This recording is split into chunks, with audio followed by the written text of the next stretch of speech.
time for another sequel. Today we're going to discuss, or I'm going to discuss, All Dogs Go to Heaven 2, which came out in 1996. So, doesn't have quite as an emotional of an ending as the original one did. And some of the voice cast gets changed around a little bit because there were some that didn't want to come back to reprise their roles, and there were some that did. So they're worked into the story. So this is obviously the sequel to All Dogs Go to Heaven, which came out in the 1980s, and now we're up to All Dogs Go to Heaven 2, which I believe had a theatrical release.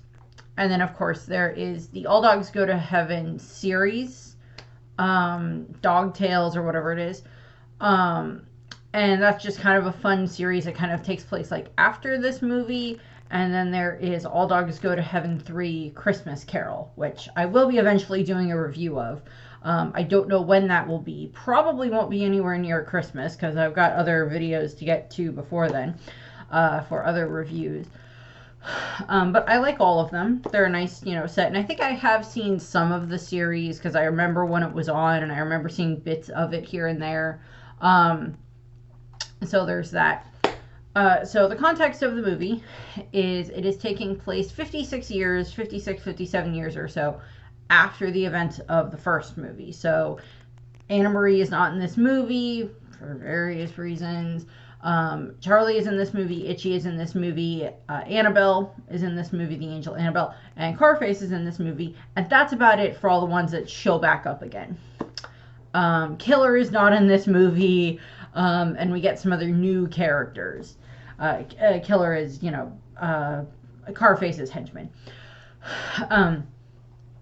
And he's just not involved in this movie because Carface gets turned into someone else's henchman, which is kind of fun. Carface, that kind of becomes Carface's MO throughout, I believe, the course of the animated series, this movie, and All Dogs Go to Heaven Christmas Carol, where he's like, nope, you work for someone else now, type of a thing.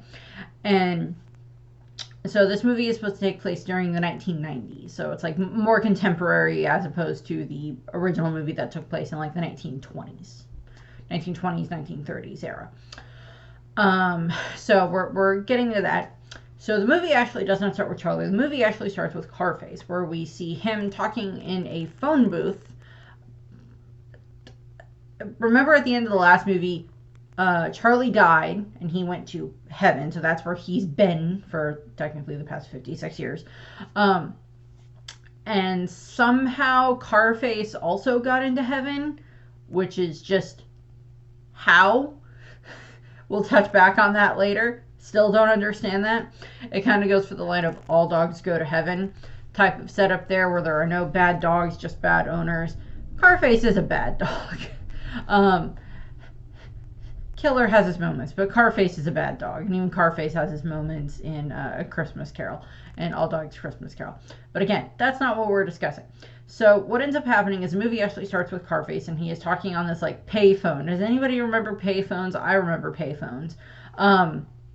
He's talking on the payphone to some guy, and he's talking about, don't worry, you'll have it by the end of the day. I'll get it for you, type of a thing. And clearly the person who he's on the phone talking to, A, Carface is scared of. B, is obviously not a good person because the phone literally gets red hot and burns Carface's hand or his paw. And Carface is clearly scared of this person, this individual. So Carface heads off, and we see that he has angel wings, and he heads off. And then we cut to heaven. And we get the opening chorus and everything like that of the oh, all of that music, and just see this beautiful place. And we are introduced to all these other angels, and we see Charlie here, and he's talking to Carface, and we see Annabelle, and she is currently giving out basically badges and rewards to various angel dogs who have distinguished themselves. And, gives them various, badges that mean different rewards and everything else like that. And Charlie is just not happy with this. He's like, why are we doing this? This doesn't make any sense. Why are we, like giving ourselves badges for good deeds and stuff like that is what he's like, because Charlie is very much this con man. That is what he was in his previous life. That is his skill set, and there's not really anyone for him to try to con in heaven, because you already have everything you could ever need or ever want in heaven. So we get a lot of that, and then Carface gets a medal, and it's for being the most improved, and everything. And, going basically like, Carface has been rehabilitated. And I'm like, Lady Annabelle, I love you. Have you met Carface? Have you met Carface? Because he has not been rehabilitated for squat. And, so he gets a badge, which Charlie is kind of annoyed about. And then it's time to go to where they have the pearly gates, the gates of St. Peter, or St. Gabriel. And we see this horn that's being blown, and the gate opens, and it's all of these new arrivals for like the heaven, the dog heaven portion. And so it's, all this other stuff. And of course, Itchy gets there. So apparently Itchy has been alive for the past 56 years, stayed with Annabelle, has stayed with Anna Marie, and has like been with her this whole time or whatever. And now he died. He died choking on a chicken bone. So it's supposed to be this joke of don't give your dogs chicken bones, and everything. So Itchy lived a very long life. Good for him. Gets to heaven, is over enthusiastic about being reunited with Charlie, and Charlie starts showing him around heaven, and we get the song "It's Too Heavenly Here," and Charlie is just kind of lamenting, everything here is so peaceful and so calm, and everybody gets along, and there's no strife, and you always have what you want. And like we see like the dog version of heaven is, there's like bones everywhere, you can sleep anywhere you want, you can relax, and all of this other stuff. You can fly. Itchy loves being able to fly because he's got short legs, so it means he can fly faster. And so we're getting to see all this stuff, and we kind of get like this tour of heaven, and you get to see a bunch of all of these other dog angels and everything. And so it's like we're seeing a bunch of that. And the whole song is just Charlie lamenting this, and like he's like so angry. He's more just annoyed about everything. I mean, yeah, he is kind of depressed about it, but he's not like, I guess he's not super angry. He's just more depressed because like, you can't cheat at cards because everybody's gonna win. You can't do any of this other stuff that he likes to do, for like causing trouble and everything like that. He's, it's not a good place for Charlie to be. And, it's not that he regrets giving up his life to save Anna Marie at the end of the first movie, and, and making that decision and everything and proving himself. He wasn't doing it to prove himself. He was doing it because it was the right thing to do, to save her. But he's just like, he's been stuck here for so long, and it's just so frustrating for Charlie. And so that's kind of what he's lamenting throughout the course of the song. And Itchy just thinks heaven seems great. While that is going on, Carface is trying to steal this horn. It is called Gabriel's horn, and this is the horn that is needed to open the pearly gates to allow new souls into heaven.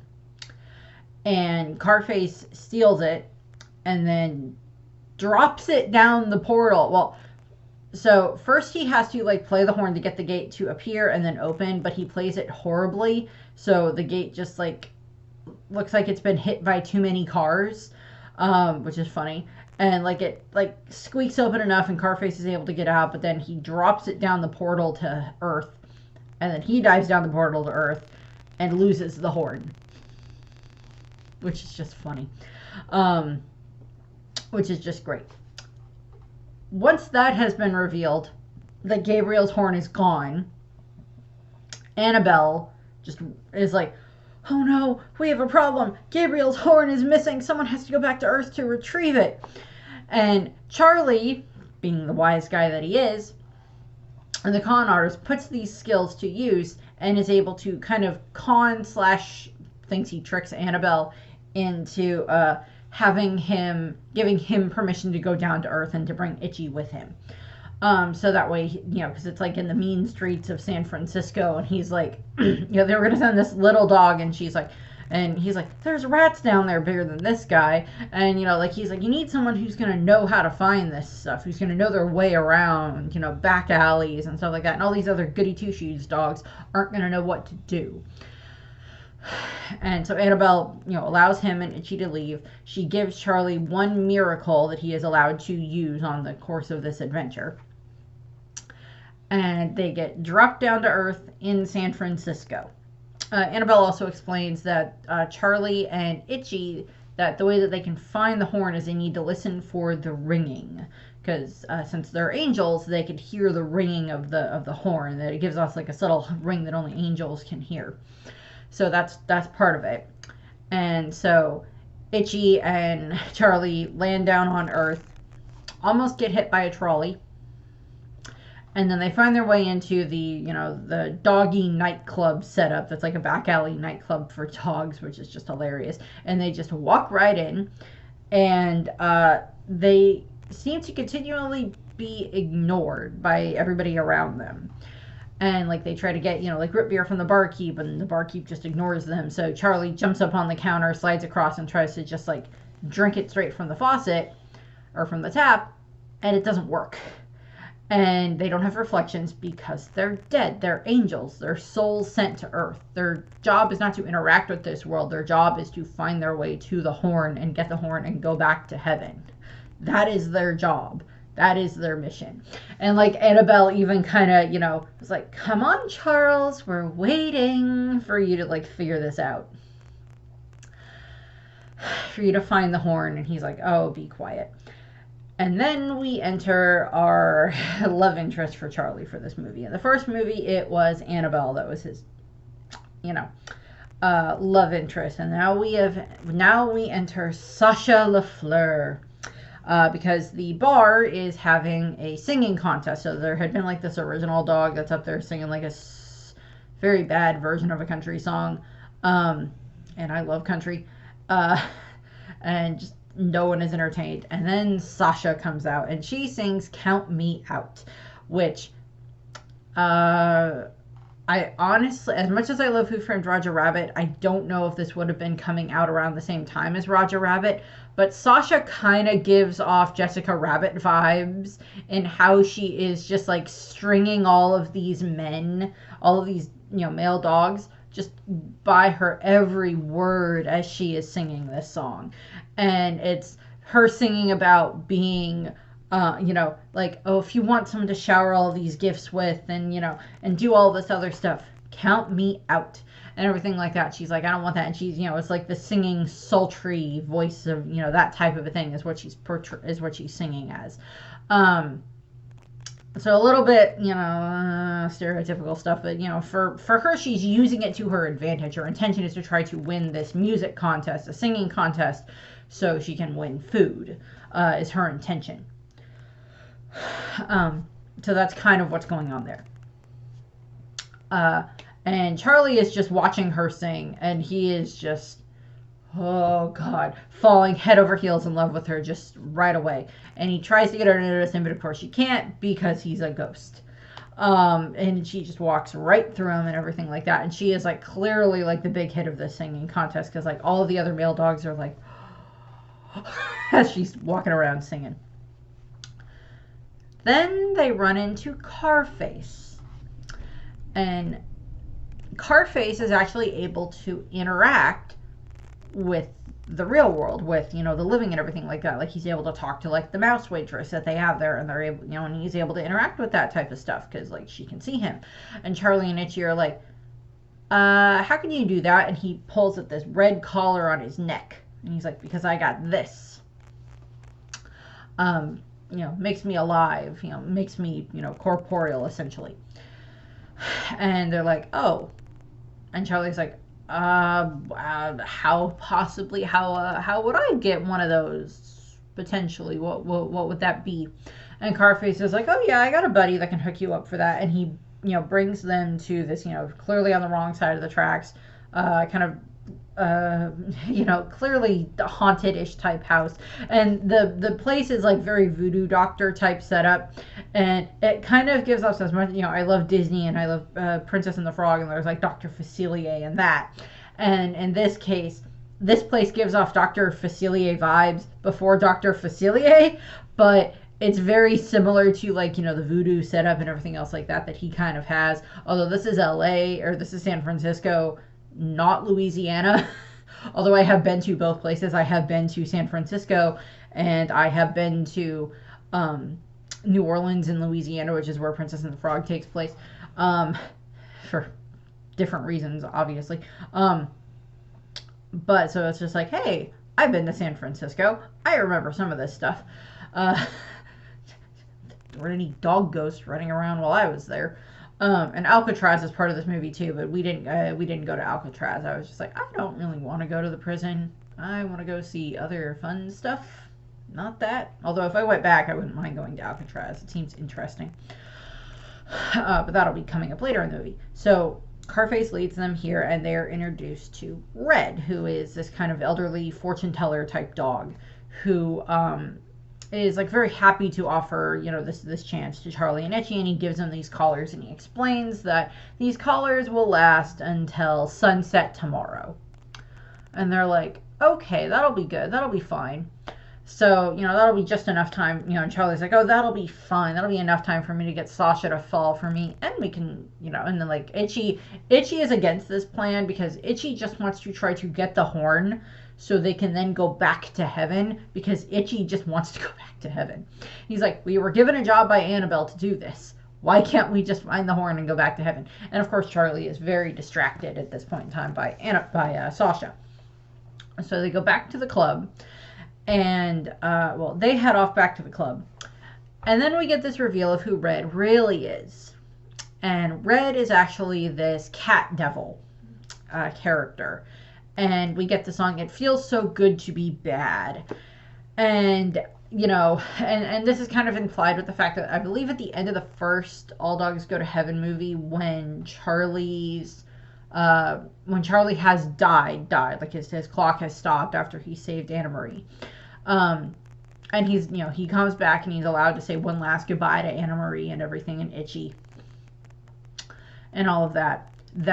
Kind of like the devil portion that we kind of see that is like rising up to try to claim Charlie because he'd been like a bad dog, is kind of represented as like this feline type entity. So this is calling back to that.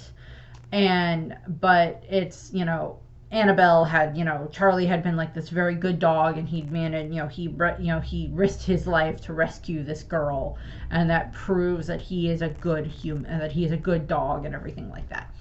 So that's why Charlie got to go to heaven at the end of the last movie. Now we're seeing this kind of cat-like devil entity being shown here as Red.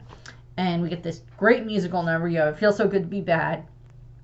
And it's explained, Carface wants to work for Red because they can try to use Gabriel's horn to try to, because it can open any lock, any door, anything like that, any safe, because like Carface wants to like use it to rob places.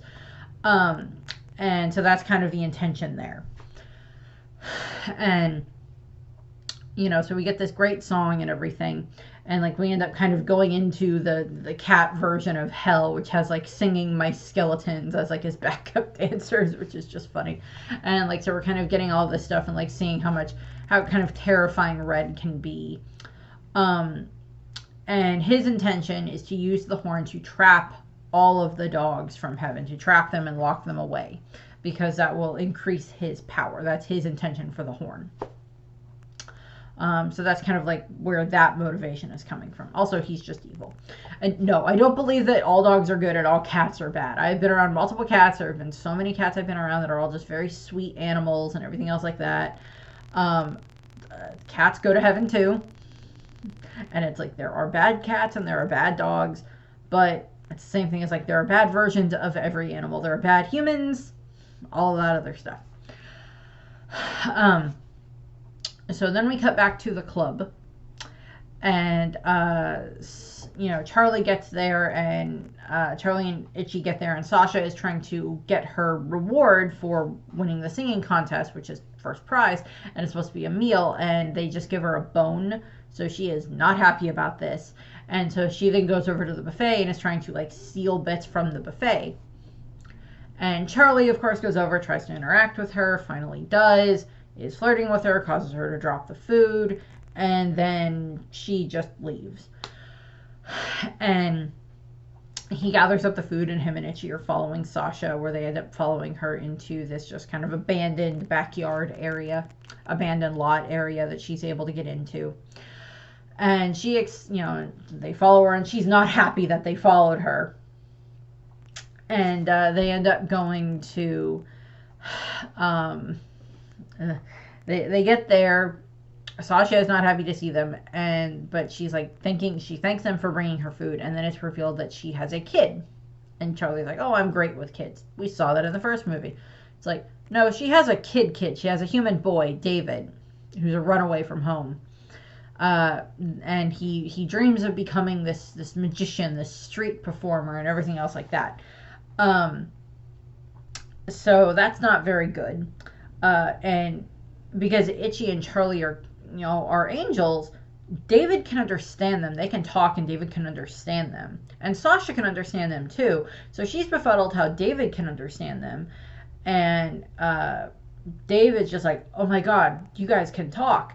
And then Charlie kind of proves that they're angels, because he can take the collar on and off and make himself invisible and non-corporeal again, and able to move around, jump, fly, that type of stuff, and end up in places where it's just like, how did you do that? And he's just like, I'm an angel, type of a thing. And so David starts to think that Charlie is his guardian angel sent to protect him, because he's like, my mom said that everybody has a guardian angel and everything, so you must be mine.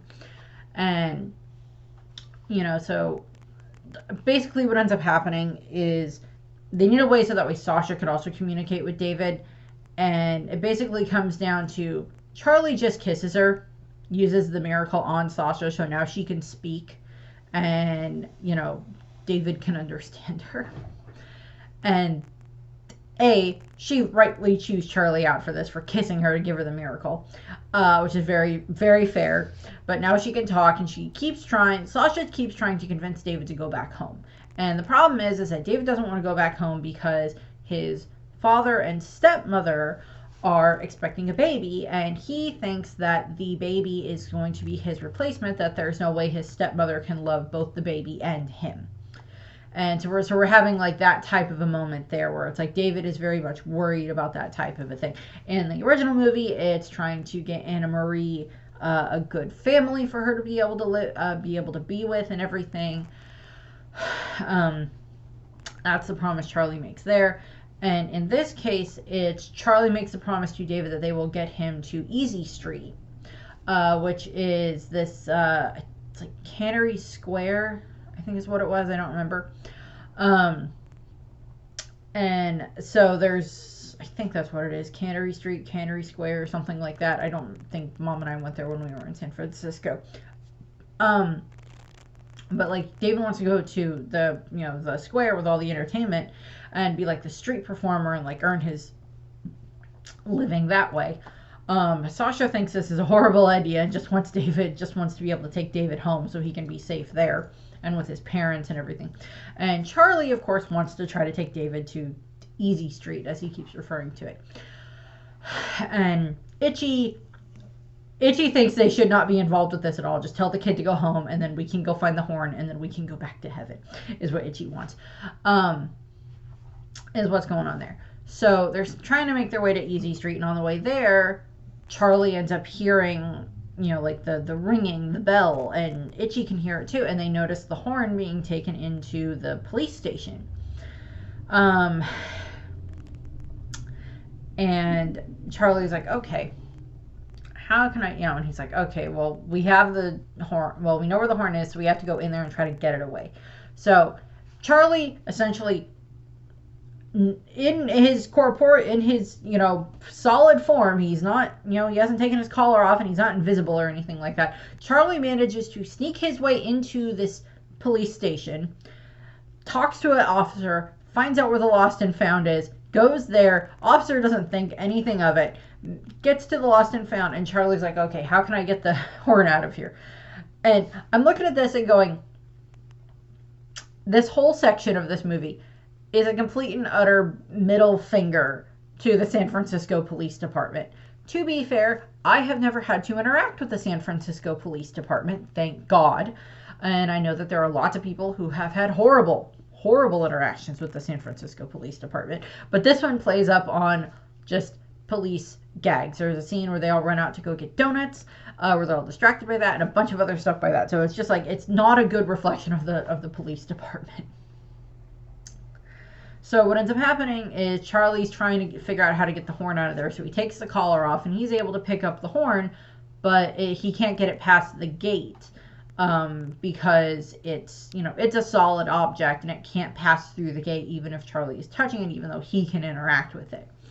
And we kind of get like a demonstration of the horn's power, because like the police officer that's putting it in there blows it, and it makes the gate open, and it also just makes his fly drop, which is just funny because it's able to open any gate, any door, any safe, anything like that. It's kind of the way that it's done. It's kind of the way that it's being portrayed. And so it's like that type of a horn. I don't honestly know if Gabriel's horn has any connection to actual theology in regards to Gabriel. I honestly don't. I don't know anything about that. It doesn't seem like anything that seems to connect to anything besides just like Gabriel in general, and there are other pearly gates. So it was just like this is the MacGuffin built up for this, built up for this. This is the trinket that they have to go after type of a thing, the MacGuffin. And so from there, Charlie's like, okay, he gets back outside. And actually, while we're in the police station, while Charlie's working his way through the police station, we actually see a couple there who are supposed to be his mother, or his father and stepmother, and they're both just so very worried about David, and like reporting him missing and everything else like that. And like they even admit, like the stepmom is just like, I think he's just mad that he's upset because like we're pregnant, and he, it's like this whole thing of like they think they're going to be pushed to the side type of a thing. Now, to be fair, I have an older half-sister. She's 12 years older than I am. And by the time I came along, we don't have that type of an animosity. I don't think my sister ever thought that she was going to be replaced by me.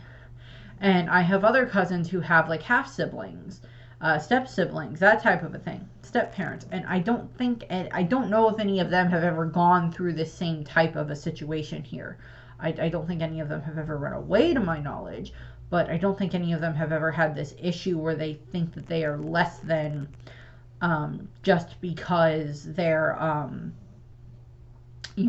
parent and step-parent are having a child or anything like that. I don't think that's been something that's happened in my family, but I do know that there are cases where this does happen, unfortunately, where there are that child mentality of like, but am I not good enough type of a thing. It's like, you already have me, but you want a child with this one as well. So I get where that's coming from.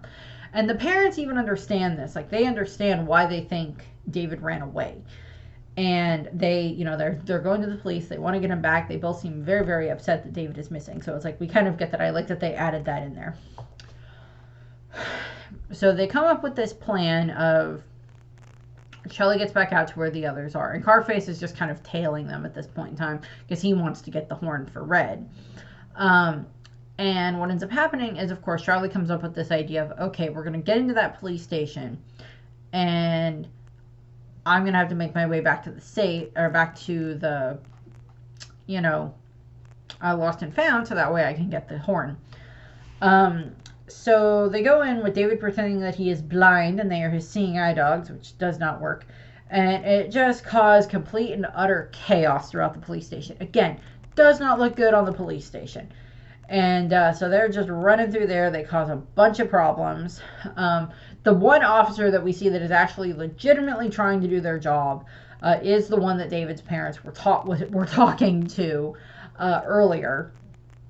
She recognizes David, and like she's like trying to get to him so that way she can be like, your parents were in here. Like, she's trying to get to him to talk to him and everything like that. And like they're just causing problems for all the other police, which is just funny.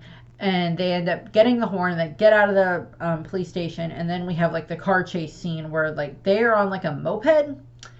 The cop who is trying to get to David because she's looking for him is in the police car, and Carface is hanging onto the back of the police car. So we get like this car chase through the streets of San Francisco, all the way down even the very twisty, turny street. I hated that street when we were in San Francisco. Don't want to ever go on that street again. I don't remember what the name of the street is, but like that, just horrible little twisty, turny street, the most crooked street in the world. San Francisco would not be a good place for me to live because I would get so car sick all the time with all of the hills and all of the twists and turns throughout the course of the city. Parts of it are beautiful. Golden Gate Bridge was amazing. Some places I like to see there. Charmed takes place there, and I love Charmed. Full House takes place there. I love Full House. That type of stuff, great. Don't want to live there. Also, I believe that's also where Mythbusters was filmed, so that's kind of fun too. But again, I don't want to live there. No offense to people who live in San Francisco, but just not for me. And what ends up happening is, of course, like they do manage to get away from the police officer, and they have the horn and everything else like that, and Carface kind of, ends up lost or whatever. And so Itchy is trying to convince Charlie that, okay, we have the horn, now we can go back to heaven. We have the horn. And Charlie's like, well, I can't do that. I have to help David. That was the other promise that I made. And Itchy's like, oh, God. And so Charlie takes the horn and puts it in a lobster trap and throws it into the bay. To be fair, there is a rope on it so they can pull it back out when it's time, but like they drop it into the water. I'm like, I guess there are worse places to put the horn that can open the pearly gates to heaven. Which, bear in mind, and like Annabelle keeps kind of popping in, and like she's able to like communicate with Charlie and Itchy through like reflective surfaces, make herself appear there. And she's like, there's like there's a backup here at the gates. We can't get the gates open because we don't have the horn, so there's like a pile up basically. So we can't get new souls into heaven type of a thing. Is kind of what's going on there. So now we get into the Easy Street section, which is where Charlie and the rest of the group have now made their way to Easy Street, and we get the song Easy Street. And the song is basically, Charlie and David and Itchy trying to, make David look great as this, like, magician and everything. And the kid's got tricks. He's got card tricks and different things else like that he's very good at, and he's very confident, but he still needs practice and everything like that. And that is kind of one of the things that becomes very evident as he's going around and, doing all of his tricks and performing. And he's got, like, singing dogs with him, which is definitely a perk in this case. But some of the other performers are getting angry, and then, of course, just a couple of wrong steps from David, and of course just bad weather hitting with rain, because it rains a lot in San Francisco, and it just does not end well. It's like a very upbeat, happy song, and then change right tempo, and then it's just not a happy song anymore. And they're all just devastated because it just gets, their hard work goes out the window. So David is not happy. David's upset at this point in time, and they end up going, and like they're by the docks again. And Itchy goes off to find them food, and Charlie is talking to David, and I think this is where David reveals that, like, why he ran away from home. And he's like, well, my dad and my stepmom are gonna have a baby, and my stepmom wants me to call her mom, but she's not my mom. My mom's dead. And he's like, like, you're an angel, Charlie. Is my mom in heaven? And Charlie's like, well, of course your mom's in heaven. And he's like, well, did you ever run away from home? And Charlie's like, yeah, I did run away from home. And he's like, well, did you ever see your parents again? And Charlie's like, no, I never got to see my parents again. So we kind of get a little bit of like Charlie backstory there. I think there is something throughout the course of the animated series where we get a little bit more of Charlie's backstory here and there for him. I don't know if you can hear her snoring in the background. But I think we get a little bit more of Charlie's backstory throughout the course of the animated series, but it's not really anything that's super delved into that much more in any of the movies. But like Charlie is promising David that he will stay with him, that he will do what he can to help, help David and everything. And so they start all eating, and like Charlie is kind of upset, or Charlie kind of gets sad because David thinks that like Charlie can stay with him and Sasha forever. Um, and so Charlie's kind of upset about that. So he goes and, he's kind of off on his own, and Sasha comes over and they kind of talk. And Charlie explains, it's like, okay, well, I'm not really David's guardian angel. We were sent to get this horn. It's called, sent to get the horn from heaven, for heaven, for the pearly gate so they can open again. And that's our mission. And then after we do that, we'll be going back to heaven and everything. And so we get like this very nice, sweet song between him and Sasha, because I will always be with you.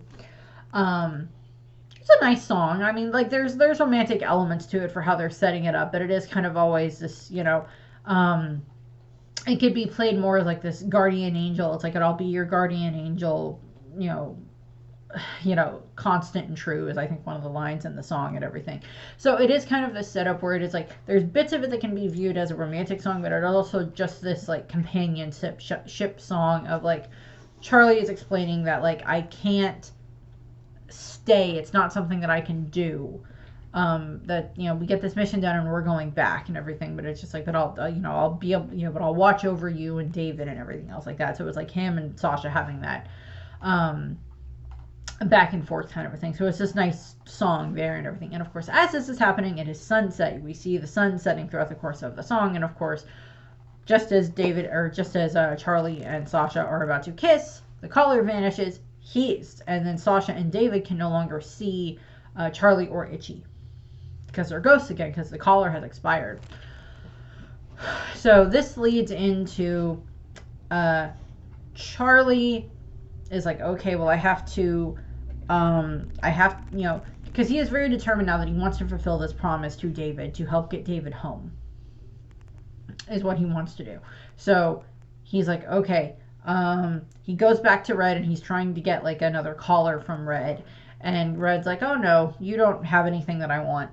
It's like that first one was kind of it's a free sample. This next one's going to cost you something. And Charlie's like, well, I don't really have anything. So, but then Charlie like is willing to trade the horn, and everything. And of course, that's what Red wants him to do. And so he then gives him this new collar, but this new collar has a lot more demands on it. So it's just like Charlie has to go and get the horn in order to get the horn to, give the horn to Red to fulfill that part of the bargain. While that's happening, Carface kidnaps David, and they are in Alcatraz Island. We've kind of checked in with Red and Carface prior to this, and like they're in Alcatraz and everything else like that, and like this will be a great place to hold all of those dogs and everything else like that that Red wants to capture and everything, pull them down from heaven and everything. So that's kind of what's going on there, just kind of that little backstory set up there. So they have David locked up in one of the cells, and Charlie does show up, and he gives them the lobster crate. Lobster crate just has lobsters in it, which gets Carface all pinched up and everything like that as Charlie is trying to save David. Sasha and Itchy are there. I'm assuming Itchy also has a collar at this point in time. I don't remember.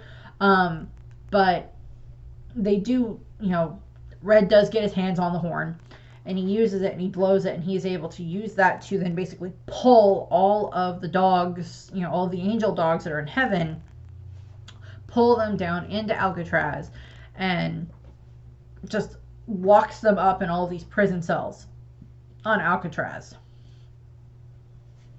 including Annabelle. And of course, Charlie and Itchy and Sasha and Carface, surprisingly, and David are all trying to kind of fight against Red. Supposedly Carface was brainwashed through all of this, but I'm like, I don't think Carface was brainwashed. That seems kind of stupid. Carface is just a greedy MFer. And what ends up happening is, so we have like this kind of like, it's like the typical kind of chase scenes throughout the thing, with like Red getting bigger and bigger and more powerful the more souls that he locks away. And it's like, the whole, are you gonna choose your friends or the horn, and all that type of stuff. And eventually Charlie gets his hands on the horn, and he climbs up, is able to climb up to the top of Alcatraz. And one of the things that happens is that as Red is able to, like, keeps making the collar choke Charlie, so it's like trying to cut off his windpipe. So eventually Charlie like is able to, I think he's able to rip off the collar eventually. And Charlie is, is willing to like, I'm gonna fight against Red at the cost of my own life. And he's like playing the horn as, and this, as he plays the horn, it weakens Red and it frees all the other dogs, all the other angel dogs, as they're all able to head back to heaven and everything like that. And, so it's just like, but that's at like the cost of his own life. And we get a couple of other bits here, or that, he's like willing to go through that to protect, he's like, this is the right thing to do. I have to send everybody back to heaven, and this will also, free, Sasha and Charlie, or Sasha and Itchy and David, is like where he's going with that. So from there, what ends up happening is Red gets like sucked into the portal back to hell. And and then like Carface is kind of there, and they're like, so what did you trade him for your collar? And he's like, oh, just the bottom of my shoes. Joke's on him, I don't even wear shoes. And then like Red's voice comes up, and like one of the like demon mice comes out, and it's just like, you traded me your soul. Grabs Carface and drags him into hell.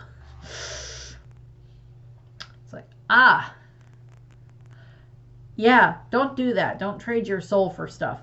Doesn't usually work out well in the end, depending on who it is that you chose to sell your soul to. There's a whole Simpsons episode about that. There's a bunch of other stuff that deals with that as well, if you've watched Has Been Hotel and some other stuff like that. Just don't sell your soul. Not a good idea. Your soul is far more valuable to you than it will ever be to anybody else. And so what ends up happening is, of course, Charlie and Itchy like say goodbye to Sasha and David, and they start, going back up to heaven, and they give the horn back to Annabelle. And then Annabelle ends up giving Charlie another shot. She is able to like send him back, but Itchy wants to stay to be in heaven. So Charlie gets sent back, and he is reunited with Annabelle and with Sasha and David. Just as they are getting back to David's house. Because he's like, okay, I want to go home. I was attacked by a cat demon. I want to go home now. Is kind of essentially what happens there. And he wanted to go home beforehand anyway. But, he wants, Sasha's taking him home. And Charlie shows up, and they're just, like, really happy to see him. And then, like, David's stepmom comes bursting out of the house because she, sees him, and she's just so happy to see him, and he's reunited with his parents and everything. And like his stepmom like looks at him, and it was like, David, just because I'm pregnant doesn't mean that I love you any less, and you are still a part of this family. You are our family, and I still want, it's just like, she doesn't say the line specifically like, I know that I'm not your birth mother, and I'm not trying to replace your birth mother, but I still want to be your mom as much as you will let me be your mom, is kind of essentially kind of what's going on there for that one. And so they're heading in to eat, or they're all heading into the house. The family is heading into the house, and he's like, Mom, Dad, what would you say about a couple of pets? And so this is like setting up for Charlie and Sasha, and like they adopt Charlie and Sasha and everything, and bring them into the house and everything. And this goes into the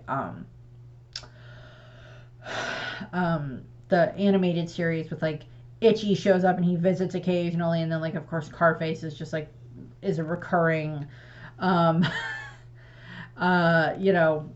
thing that keeps showing up throughout, recurring antagonist throughout the course of the animated series, which I'm not really going to end up talking about the animated series. I will do the All Dogs Go to Heaven Christmas Carol later on, but not really going to talk about the animated series too much because I don't know where I could find it to watch it.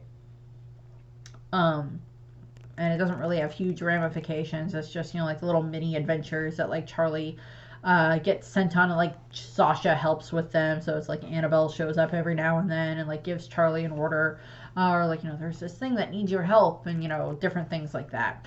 And it's like Charlie uses his skills as like a con artist and stuff like that to be able to like help get a bunch of this stuff done. So that's kind of nice there. And then of course we have the end credits song, which is, or the end title song, which is I Will Always Be With You Again, sung by Helen Deering and Danny Fraser. Now we're getting into the voice cast. So we have Charlie Sheen take that what you will, as Charlie Barkin. He is taking over the role from Burt Reynolds, I believe. And then we have Dom DeLuise as Itchy, of course. Shayna Easton as Sasha. We have Adam Weil as David. George Hearn as Red. I looked him up. He's been in a bunch of Broadway stuff, and his voice sounds familiar, but it might just be familiar to me because of All Dogs Go to Heaven too, so I don't know, and I couldn't really find anything else that I recognized him from, but he's a really good singer on Broadway and everything. We have Bebe Neuwirth as Annabelle, and we have Ernest Borgnine as Carface, and I believe he's also reprising his role. So I think Dom DeLuise and Ernest Borgnine are, I think, the only two that reprise their role from the original movie. And then I don't know if they bring as many people back as they can for the All Dogs Christmas Carol. And I don't know how many of them stick as the voices throughout the animated series. Because a lot of the times with the animated series, because it's a bit more, time consuming than just doing the movies, they will generally, they did this when it came to, Aladdin the animated series, and a couple of the other Disney animated series like Hercules and Little Mermaid, although I do believe Jodie Benson did provide the voice for Ariel throughout the whole animated series, has always provided the voice for Ariel. Anytime that Ariel appears, I believe it is Jodie Benson voicing her. And a lot of the other characters and stuff like that will do that for Disney and stuff like that a lot of the time. And I don't know if they were able to pull that off for the animated series or not. I don't know if Dom DeLuise voices Itchy throughout the whole series. To be fair, Dom DeLuise is a very recognizable voice, but that doesn't mean that other people can't mimic it. For example, Robin Williams, may he rest in peace, is of course the genie in Aladdin, and he is the genie in Aladdin in both the original Aladdin movie and in Aladdin and the King of Thieves, where Aladdin and Jasmine are getting married for that movie. He plays Genie in both of those movies, but there is also the Return of Jafar in the whole animated series that they have, where Genie is of course involved throughout both of those. And it's actually Dan Castellaneta, the voice of Homer Simpson, who plays Genie wonderfully throughout the Return of Jafar and the animated series.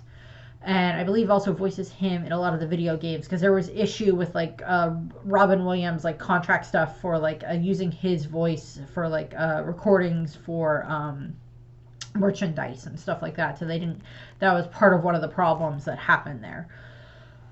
And that happens a lot of the time when it comes to various animated movies and stuff like that, where they'll have a big name voice actor voice them in the movie, and then, or a big name star voice the character in the movie, and then they'll do an animated series, and they'll bring someone in who can mimic their voice really well, and is able to pull that off, and that just happens a lot of the time throughout a lot of different movie franchises and stuff like that, which is not a bad thing. And then in some cases, the actor will just be oh yeah, I'll play the voice of the animated series. That's fine. I'm good with that. And it just kind of goes from there. So that's what I have for this. I thank you very much for watching. If you haven't watched, All Dogs Go to Heaven 2 for a while, it's a fun watch. The music's good. It's fun. All that type of stuff. Doesn't have as an emotionally heart-wrenching ending as the original one does, which sometimes I'm okay with. I'm I don't need an emotionally heart-wrenching ending for every single one of the movies that I watch. Really don't. It's I don't need to watch that whole traumatic thing every single time, but that's what we get here. So that's what I have. I thank you very much for watching. I hope you enjoyed the video, and I hope you have a nice rest of your day. Bye.